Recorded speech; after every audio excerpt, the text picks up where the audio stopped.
با صدای محمد یاوری، ملودی و تنظیم مازیار عاقلی، تهیه شده در استودیو صدای تازه اهواز.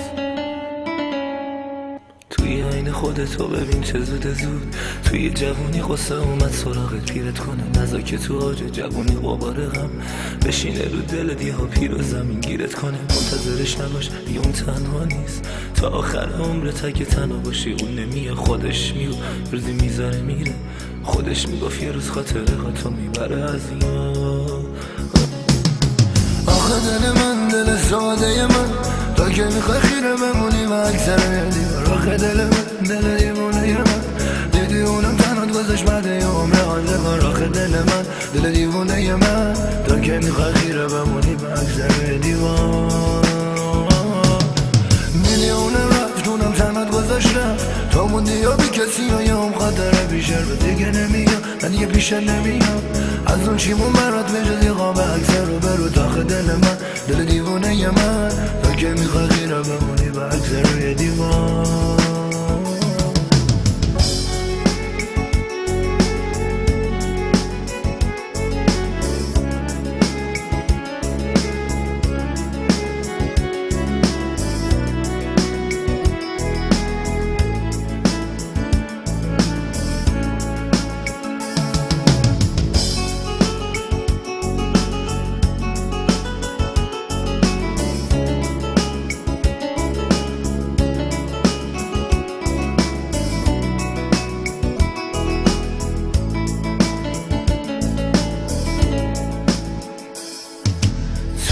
خودتو ببین چه زود توی جوونی قصه اومد سراغت پیرت کنه، نزا که تو آج جوونی غبار غم بشینه رو دل دیها پیر و زمین گیرت کنه. منتظرش نباش دیگه اون تنها نیست، تا آخر عمرت اگه تنها باشی اون نمیه، خودش میگفت یه روز میذاره میره، خودش میگفت یه روز خاطره ها تو میبره از یاد.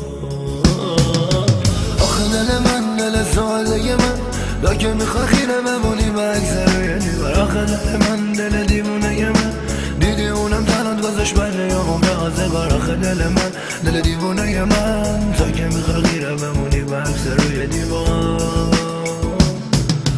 دیدی اونم رفت اونم تنات گذاشت رفت، تو موندی یا بی کسی یا یه هم خاطره بیشتر رو دیگه نمیاد، هر یه پیشه نمیاد از اون چیمون برات بجز بیام و اکثر رو برو. داخل دل من دل دیوونه من، تا که میخوای خیره بمونی و اکثر روی دیوار.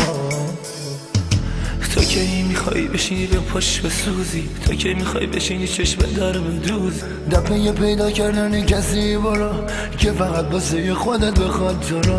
تا که میخوای بشینی به پاش بسوزی، تا که میخوای بشینی چشم در بدوزی، دپه پیدا کردن کسی برو که فقط واسه خودت بخواد تو رو. آخه دل من دل ساده من، تا که میخوای خیره بمونی با اکثر دیوار. آخه دل من دل دیوونه من، دیدی اونم تنات گذاشت بده یه عمر آزگار. آخه دل من دل دیوونه من، تا که میخوای خیره بمونی با اکثر روی دیوار. آخه دل من دل ساده من، تا که میخوای خیره بمونی به عکس روی دیوار. آخه دل من دل دیوونه من، دیدی اونم تنات گذاشت بده یه عمر آزگار. آخه دل من دل دیوونه من، تا که میخوای خیره بمونی به عکس روی دیوار. دیدی اونم رفت اونم تنات گذاشت رفت، تو موندی یا بی کسی یا یه هم خاطره بیشه دیگه نمیاد، هر یه بیشه نمیاد از اون چیمون برات بجز یه قاب اکثر رو من. آخه دل من دل دیوونه من، تا که میخوای خیره بمونی به عکس روی دیوار. وقتی رفت سفر باور نکردم که دیگه بر نمیگرده، به خودم گفتم نه بابا هنوزم واسه من همون یار قدیمی. ولی الان یهو به خودم اومدم دیدم واقعا واسه همیشه